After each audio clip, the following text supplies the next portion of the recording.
कुछ तारुफ है इस लफ्ज़ के साथ पहले से?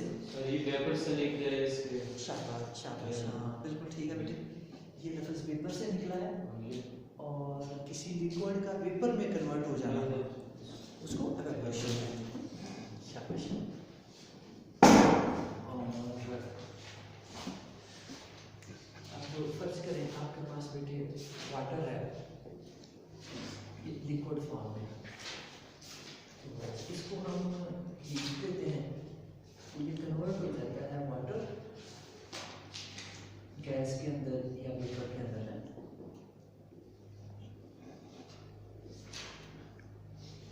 तो इस प्रोसेस को कहते हैं बेटे एवेपोरेशन।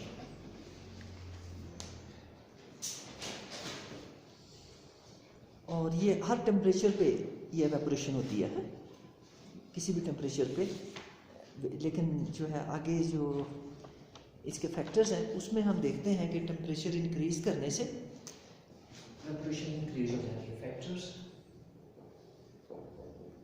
अफेक्टिंग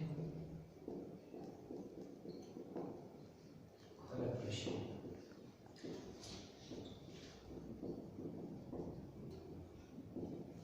कौन कौन से फैक्टर्स एवेपोरेशन को अफेक्ट करते हैं?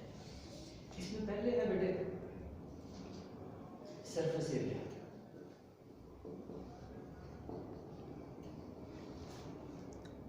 यानी सरफेस एरिया जो है लिक्विड का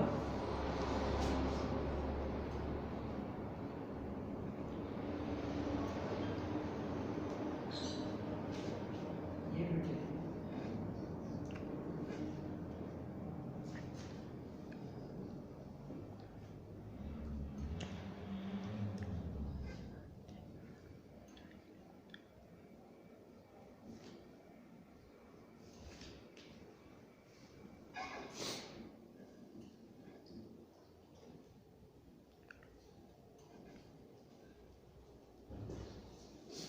ये हमारे पास है लिक्विड है बेटे।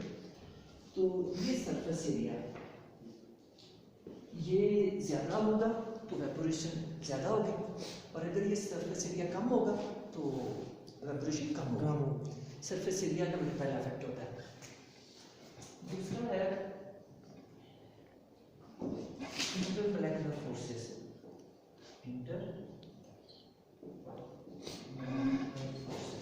कल बेटे हमने डिटेल से इनको पढ़ा था इंटरमोलेकुलर फोर्सेस को। ये जो मॉलिक्यूल्स के दरमियान आपस में होती हैं।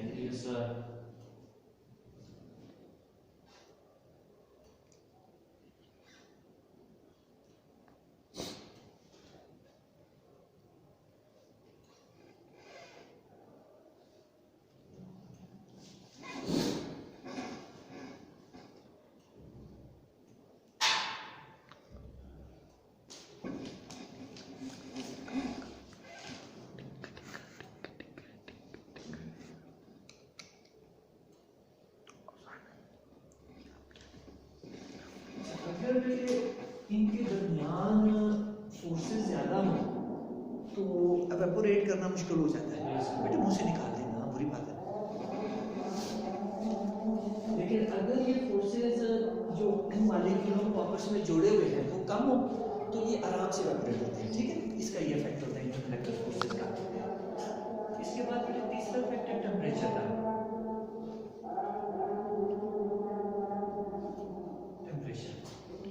अगर टेम्परेचर इंक्रीज करें तो क्या होता है? टेम्परेचर इंक्रीज करने से जो इंटरमोलेकुलर फोर्सेस हैं वो वीक हो जाती हैं और नतीजतन जो एवेपोरेशन है वो बढ़ जाती है।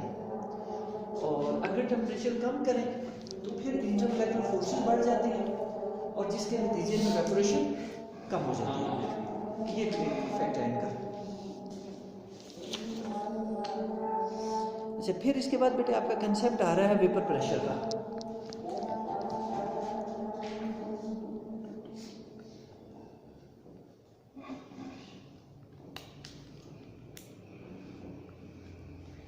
अच्छा, इसमें बेटे वेपर के लफ्ज़ से तो आप वाक़िफ़ हैं कि जो मॉलिक्यूल्स शाबाश भाप में कन्वर्ट हो जाते हैं, वेपर में कन्वर्ट हो जाते हैं, उन्हें वेपर कहते हैं गैस में। और प्रेशर से भी आप वाक़िफ़ हैं। प्रेशर होता है किसी का दबाव डालना है। शाबाश।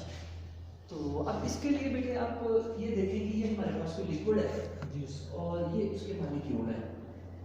तो हम जो है इसको देखते हैं कि ये मॉलिक्यूल जो सरफेस पे हैं ये क्या करते हैं, अपने दाएं बाएं या नीचे से जो मॉलिक्यूल हैं ये उनसे एनर्जी लेते हैं, क्योंकि हमने ये कल पढ़ा था काइनेटिक मॉलिक्यूलर थ्योरी लिक्विड्स की कि मॉलिक्यूल्स एवरी टाइम मूव करते रहते हैं और मूव करने के दौरान वो कोलाइड करते हैं आपस में और कंटेनर की वॉल्स के साथ भी। तो जब आपस में मूव करते हुए बेटे तो एक दूसरे को एनर्जी शिफ्ट कर देते हैं, यानी एक मॉलिक्यूल इसके साथ आके टकराया तो उसने अपनी एनर्जी इसको दे दी, ठीक है। तो जिस मॉलिक्यूल की एनर्जी इंक्रीज करती है वो क्या करता है, वो यहाँ से एस्केप कर जाता है, वो वेपर में कन्वर्ट हो जाता है। ये ऊपर वेपर है बेटे। फिर और मॉलिक्यूल उसको एनर्जी मिली तो वो भी कन्वर्ट हो गया, एक को मिली वो भी वेपर में कन्वर्ट हो गया, ठीक है। तो अब एक टाइम के बाद हम क्या देखते हैं कि जो वेपर ऊपर, अच्छा फिर एक और चीज़ है बेटे कि वेपर प्रेशर फाइंड करने के लिए इनको आप एक क्लोज चैम्बर में रख लें।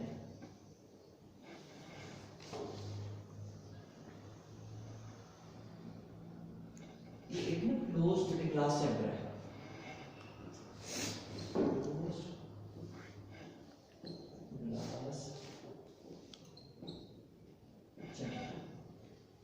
उसके अंदर रखते हैं। अच्छा अब एक टाइम बेटे आता है कि जब काफी सारे मॉलिक्यूल वेपर में कन्वर्ट हो जाते हैं तो वो फिर दोबारा वापस आने शुरू हो जाते हैं, दोबारा लिक्विड में कन्वर्ट होने शुरू हो जाते हैं।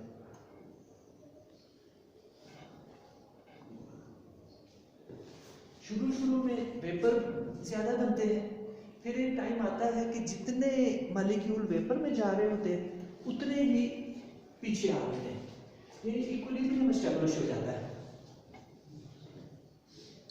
लिक्विड और उसके वेपर्स के दरमियान। जितने मॉलिक्यूल्स वेपर बन रहे होते हैं उतने ही वेपर्स दोबारा मॉलिक्यूल में कन्वर्ट हो रहे हैं। तो ये जो डबल हेडेड एरो बेटे ये शो कर रहा है कि इक्विलिब्रियम एस्टैब्लिश हो चुका है इनके दरमियान। जितने लिक्विड से वेपर में जा रहे हैं उतने ही मॉलिक्यूल वेपर से लिक्विड में वापस आ रहे हैं। तो जब ये इक्विलिब्रियम एस्टैब्लिश हो जाता है तो उस वक्त जो वेपर का प्रेशर होता है अपने लिक्विड के ऊपर उसको कहा जाता है vapour pressure. The pressure exerted by vapors of the liquid in equilibrium with this liquid at any temperature या at given temperature, ठीक है, उसको कहा जाता है बेटे वेपर प्रेशर। सर इसकी तारीफ आगे लिख दें। जी लिख दें तारीफ। हाँ, the pressure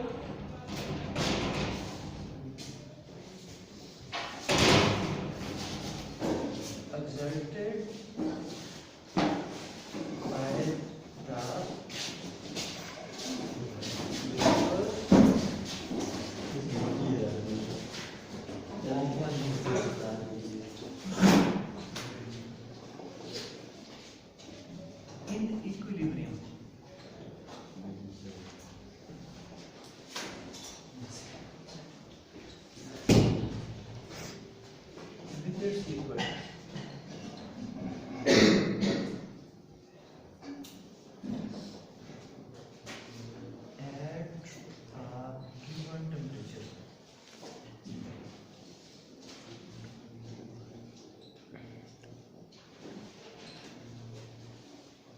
is called vapor pressure। अच्छा बेटे इसमें आपने ये इक्विलिब्रियम का लफ्ज को नहीं भूलना। अगर आपने इक्विलिब्रियम का लफ्ज इसकी डेफिनेशन में छोड़ दिया तो कोई नंबर नहीं मिलेगा। ये बहुत आम है इक्विलिब्रियम का तज़किरा करना। और दूसरा गिवन टेम्परेचर का, कि अगर टेम्परेचर वेरी कर रहा हो तो वो भी वेपर प्रेशर गलत हो जाता है। वेपर प्रेशर की जो वैल्यू है उसके लिए इक्विलिब्रियम का होना बहुत जरूरी है, और दूसरा एक गिवन टेम्परेचर का कांस्टेंट टेम्परेचर का होना जरूरी है। ये दोनों चीजें।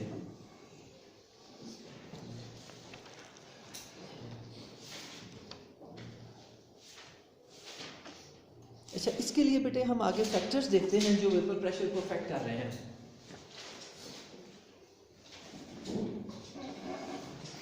अच्छा बेटे, मार्कर कोई बच्चा ले आए जाके, क्योंकि ये मार्कर जो है ना जवाब दे रही है।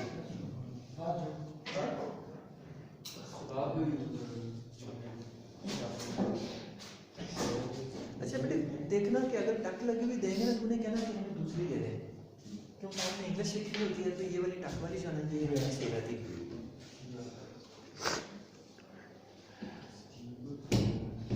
अच्छा बेटे, हम पढ़ने लगे हैं factors affecting vapour pressure. Factors affecting vapour pressure. आप देखेंगे कि कौन कौन से फैक्टर्स वेपर प्रेशर पे असरअंदाज हो रहे हैं। इसमें सबसे पहले बेटे इंटरमोलेकुलर फोर्सेज है। दूसरी क्लास में देंगे। नहीं, क्लास में नहीं, आपको बेटे वो स्टाफ से ऑफिस से नहीं देंगे। क्लास में हम फर्क पड़ी होती है, ये बेटे आपको स्टाफ रूम से ना ऑफिस से नहीं देंगे। स्टाफ रूम से बाद फिर हाँ जाओ बेटे, फाद आप चले जाओ। अच्छा बेटे, देखना कि जो ये टक के बगैर वाली हुई ना वो लाइएगा। हाँ, क्योंकि हमारी इंग्लिश उससे सही लिखी जाती है। ये जो उर्दू है ना वो बेटे इससे लिख रहे हैं। अच्छा बेटे, दरवाजा लगा लें।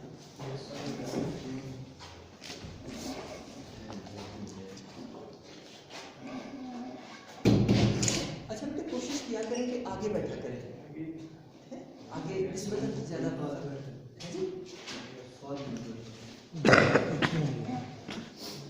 अच्छा, इसमें बेटे पहले ही इंटरमोलेकुलर फोर्सेस, मैंने कल आपको बताया था ना कि इंटरमोलेकुलर फोर्सेस को समझ लें, ये बहुत यूज होनी है। Yes, sir. अब आप देख रहे हैं कि हर कंसेप्ट में ये यूज हो रही है। Yes, sir. इंटरमोलेकुलर फोर्सेस। अच्छा, अब देखिए बेटे, अगर मॉलिक्यूल के दरमियान इंटरमोलेकुलर फोर्सेस ज्यादा हों तो क्या होगा? वेपर प्रेशर कम होगा। Yes, sir. ठीक है, वेपर्स कम बनेंगे, लिहाजा प्रेशर भी कम उनका होगा। तो इसकी जो है बेटे एग्जांपल हमारे पास वाटर की दी हुई है, ईथर की दी हुई है कि वाटर जो है इसका प्रेशर होता है बेटे 24 mm of Hg और ईथर का होता है 537। वाटर का होता है 24 mm of Hg और टेम्परेचर में बेटे कांस्टेंट हमने रखा हुआ 25 डिग्री सेंटीग्रेड। और दूसरा है हमारे पास ईथर, ईथर का होता है 537 mm of Hg। यानी अब बेटे आप देख सकते हैं कि इन दोनों के प्रेशर में कितना फर्क है। टेम्परेचर कांस्टेंट है, टेम्परेचर एक ही है 25 डिग्री सेंटीग्रेड। इस टेम्परेचर में वाटर का देखें कितना कम है प्रेशर और ईथर का देखें कितना ज्यादा। वजह क्या है? क्यों बेटे, इसकी क्या वजह है? इसका प्रेशर बेटे प्रेशर ये देखो ऊपर जो वजह लिखी हुई है, इंटरमोलेकुलर फोर्सेस। वाटर में हाइड्रोजन बॉन्डिंग पाई जाती है, कल समझाई थी ना मैंने, तो ईथर में नहीं पाई जाती। वाटर अपनी हाइड्रोजन बॉन्डिंग की वजह से वेपर्स कम बनाता है, जबकि ईथर में ऐसी बॉन्डिंग नहीं होती। ईथर जो है ये धड़ाधड़ वेपर बनाता है, लिहाजा इसका प्रेशर देखिए कितना ज्यादा है। ये वजह बेटे। सर निगम जी बेटे। सर वो काम आती है ले जी कुछ ना होने से तो बेहतर था ना। कुछ हाँ। अच्छा बेटे, दूसरा है टेम्परेचर फैक्टर।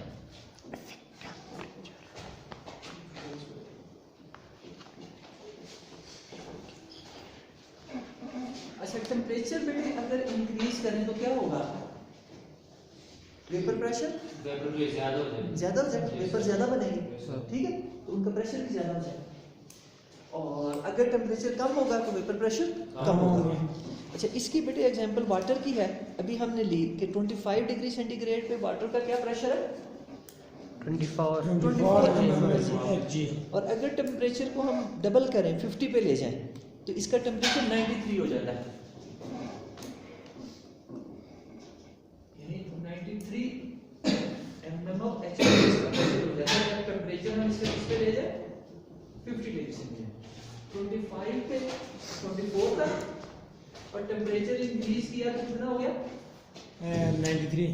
तो देखा हमने टेम्परेचर इंक्रीज करने से वेपर प्रेशर इंक्रीज हो जाता है। अच्छा, फिर है बेटे आगे हमारा मेजरमेंट ऑफ वेपर प्रेशर।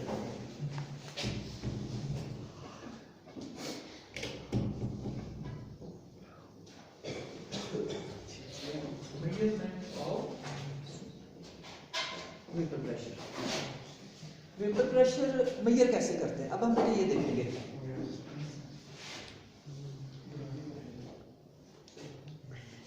इसके लिए बेटे आप एक कंटेनर लें,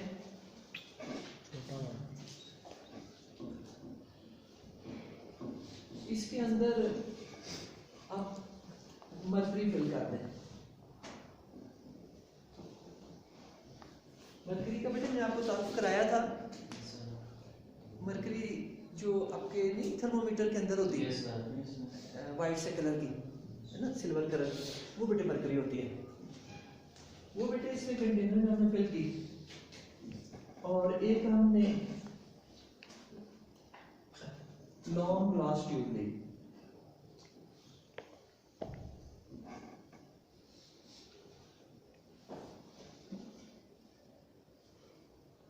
इसका ये एंड जो है क्लोज कर दिया, और इसकी लेंथ हमने ली बेटे 1000 mm, और इसको भी बेटे हमने मर्करी से फिल कर दिया।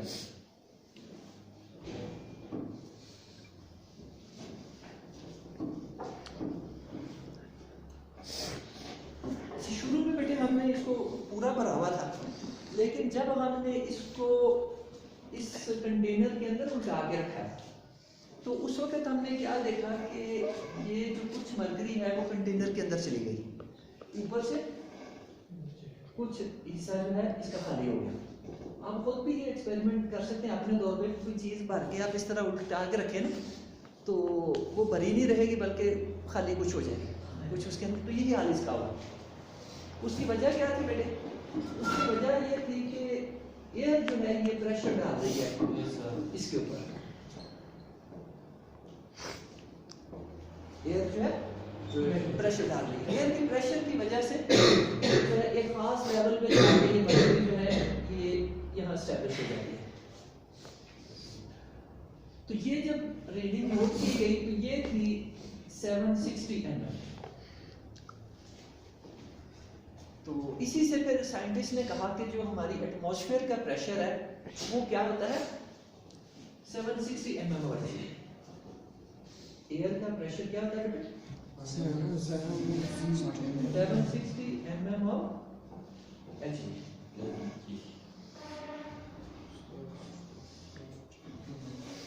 अच्छा, फिर क्या किया बेटे, फिर एक ड्रॉपर लिया,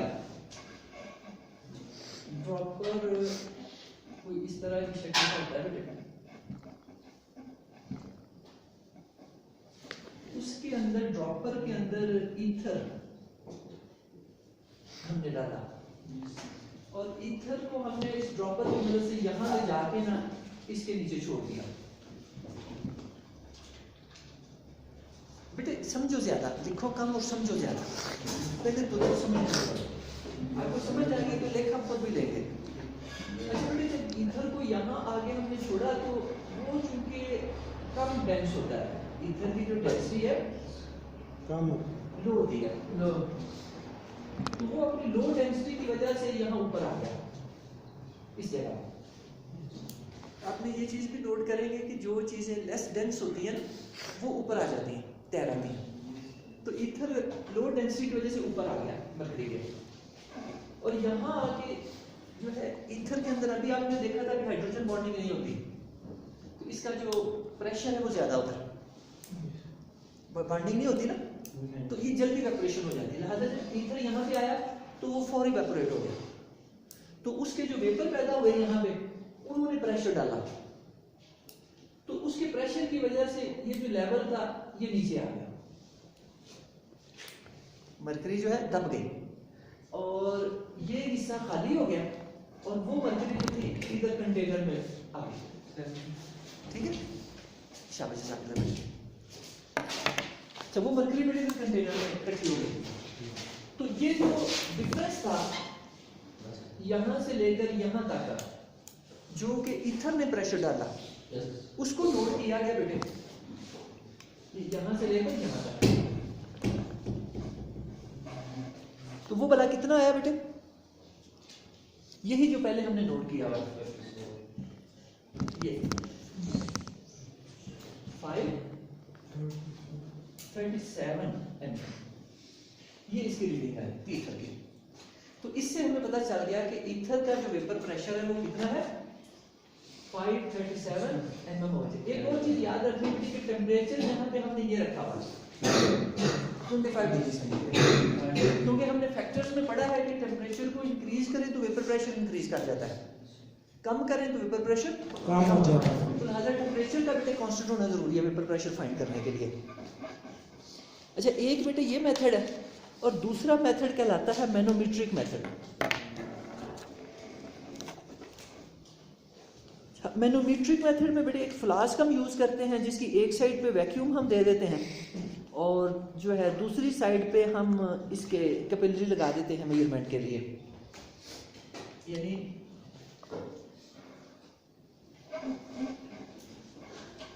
ये बेटे आपको ये कंटेनर है हमारे पास और इसके अंदर हम एक फ्लास्क दे देते हैं और फ्लास्क के अंदर हम लिक्विड डाल देते हैं जिसका वेपर प्रेशर फाइंड करना है।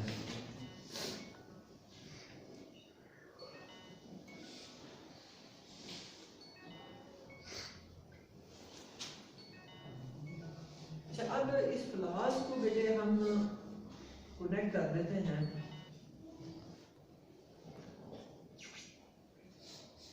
एक तरफ वैक्यूम पंप से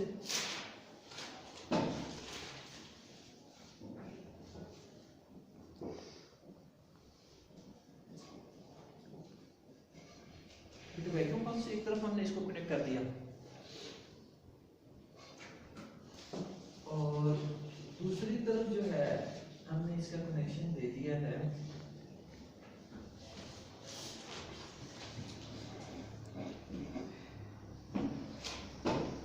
ट्यूब के साथ।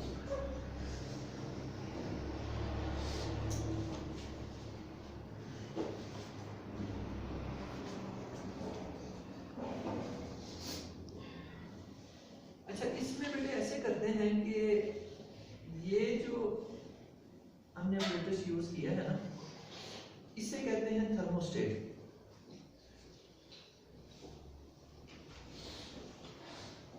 थर्मोस्टेट का मकसद होता है बेटे कि टेम्परेचर एक खास लेवल पे रखा जा सके, यानी हम यहाँ का जो टेम्परेचर रखना चाहेंगे ना, थर्मोस्टेट की मदद से हम उसे फिक्स कर देते हैं जिस लेवल पे भी रखना चाहें। थर्मोस्टेट का ये फायदा होता है। तो पहले हम क्या करते हैं बेटे, थर्मोस्टेट की मदद से इस लिक्विड को फ्रीज करते हैं। फ्रीज करके जब ये लिक्विड जम जाता है तो हम वैक्यूम पंप की मदद से जो यहाँ एयर जितनी जमा होती है वो बाहर निकाल लेते हैं यहाँ से। ठीक है, फिर इसको हम दोबारा फ्रोजन लिक्विड को दोबारा हम लिक्विड में कन्वर्ट करते हैं। तो लिक्विड में कन्वर्ट करने से क्या होता है बेटे कि जो भी उसके अंदर एयर वगैरह इंट्रैप हो जाती है ना यहाँ पे, वो दोबारा यहाँ आ जाती है। तो वैक्यूम पंप से हम उसको बाहर निकाल लेते हैं।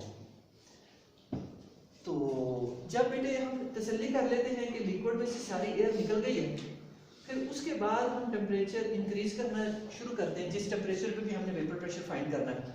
लेट वो 25 है या कोई और लेवल है, तो जब हम इसका टेम्परेचर इंक्रीज करते हैं तो बेटे ये जो लिक्विड है ये वेपर में कन्वर्ट होना शुरू हो जाता है।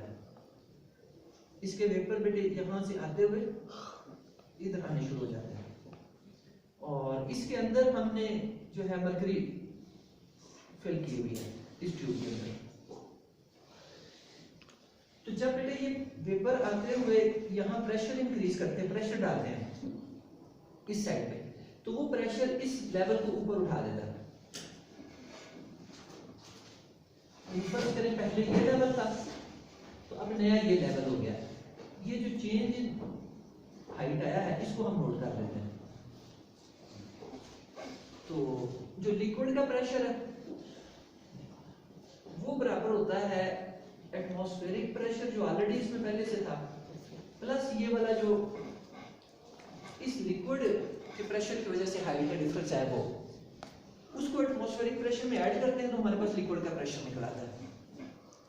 तो ये मेथड ज्यादा एक्यूरेट समझा जाता है मैनोमीटर मेथड।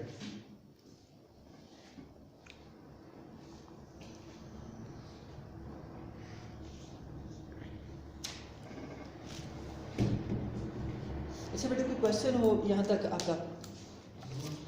ले इसको बेटे रेस करें फिर आगे काम करें। तो बेटे कोई साथी जाके पानी भी ले आएगा।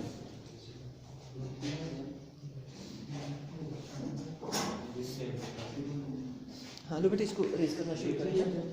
ये वाला बेटे लिख लिया होगा सबने, है? हाँ जी बेटे लिया।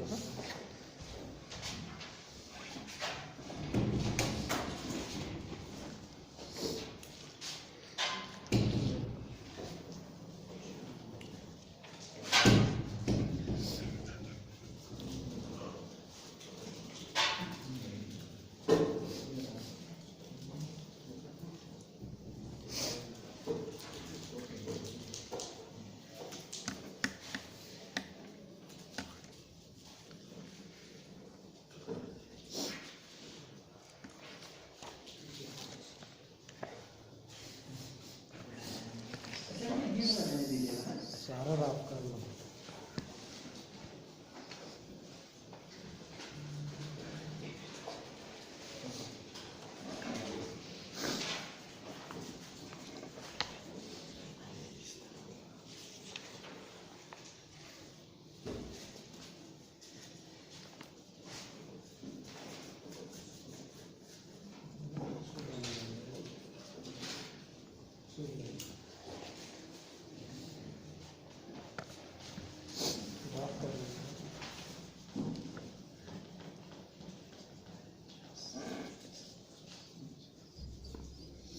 अच्छा बेटा यहाँ से जो राइटिंग है वो ठीक नज़र आ रही?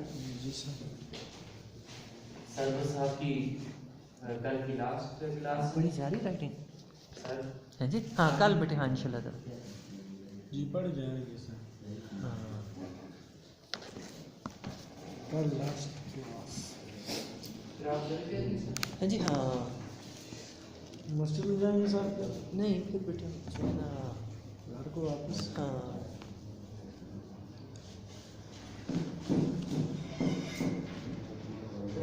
सीजन में आएंगे इंशाल्लाह ताला। हाँ सीजन में, बल्कि जब आपके स्कूल शुरू होंगे ना बेटे फिर उस वक्त। फिर आएंगे। हाँ जी हाँ हाँ मार्च के हाँ जी मार्च के हाँ। अब देखें कि अब ये डिपेंड करता है इंतज़ामिया पे कि वो मार्च में कॉल कर लेती है कि अप्रैल में करती है। ये मार्च अप्रैल। हाँ क्योंकि मैं बेटे रेगुलर स्कूल का टीचर नहीं हूँ तो वो इनकी कॉल पे है, ये जब कॉल करेंगे। ये मार्च में करते हैं मार्च में आ जाऊँगा, अप्रैल में करते हैं अप्रैल में आ जाऊँगा।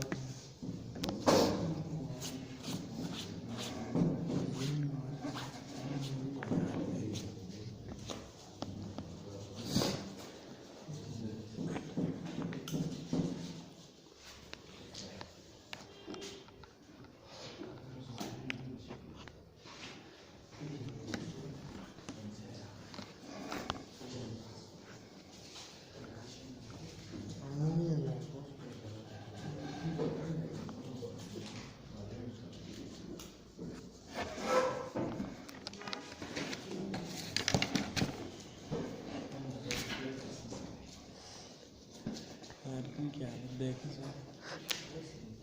जी बेटे हाँ ये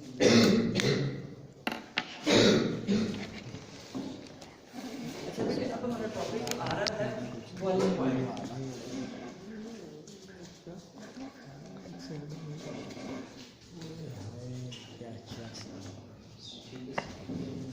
अच्छा बॉइलिंग से बेटे आप वाकिफ हैं पहले से? Yes sir.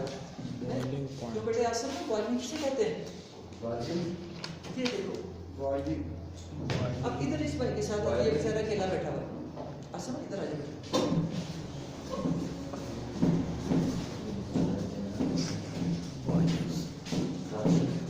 बॉइलिंग क्या होती है बेटा? किसी चीज को उबालना है, शाबाश, ठीक है बेटा, वेरी गुड। अच्छा ये बेटे देखिए आपके पास ये एक कंटेनर है, इसको अगर आप प्लेन देते हैं तो ये जो लिक्विड है ये वेपर में कन्वर्ट शुरू हो जाएगा, भाप में तब्दील होना शुरू हो जाएगा। तो जो है, और ये जो लिक्विड है ये आप साथ देखेंगे कि ये बॉयल भी करने लग जाएगा। Yes sir. ये तो पहले नॉर्मल पड़ा हुआ था, फिर बॉयल करने लग जाएगा। तो जिस टेम्परेचर पे बेटे ये लिक्विड बॉयल करता है ना, उस टेम्परेचर को बॉइलिंग पॉइंट कहते हैं। Boiling point is the temperature sir what 100 degree centigrade is the temperature at which vapor pressure of the liquid becomes equal to the external pressure.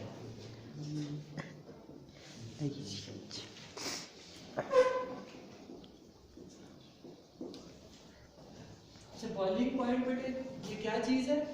Temperature है बेटे।